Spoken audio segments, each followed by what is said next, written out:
कि अब की जनगणना जब होए तो ओकरा में मातृभाषा हिंदी न लिखवा के मातृभाषा मगही लिखावेला है।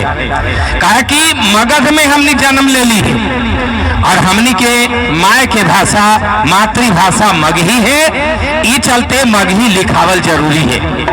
जब हम भाषा में मगही लिखवाएं और तब हम अपन भाषा के 8वां अनुसूची में जोड़वा के ओकरा दर्जा दिलवाएं और तब हमर लइकन ओकरा में पढ़त लिखत परीक्षा दे। अभी जो है बहाली होले है, ओकरा में मास्टर के बहाली में भी मगही विषय के टीचर हल्थी मास्टर उनकर बहाली होले है, लेकिन बड़ी कम होले। काहे कि हमार लइकन मगही पढ़ित न थी और न माए बाप मगही पढ़ावल चाहिए थी। आज मगही न पढ़े से मातृभाषा के भूले से का होत है, लइकन माए बाप के इज्जत न करी थी, घर में पुरनिया के इज्जत न होत है, उनकर बात न मानल जाइत है और संस्कारहीनता होल है।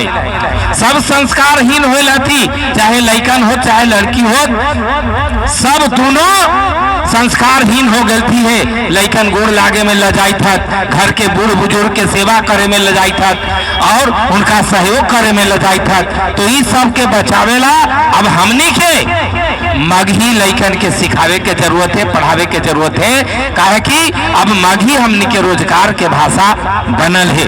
तो अब हम चाहम कि गौतम पराशर जी ऐतन और कुछ ये जो है मगही चौपाल के बारे में बतैतन, बीच बीच में हमने गीत गौनई के भी आनंद ले। कहल जाए थे कि गांव गिरा में जो माता बहन विवाह शादी में गीत गावा थी वो सब मगही में हमने गावा ही। मैया गे काका हो बाबूजी हो चाचा हो, लेकिन जब हमार लइकन कहीं कोई स्कूल में पढ़े चल जाई था तो वो अंग्रेजी न बोली था न हिंदी बोली था और संस्कार भी उनकर गुम होले।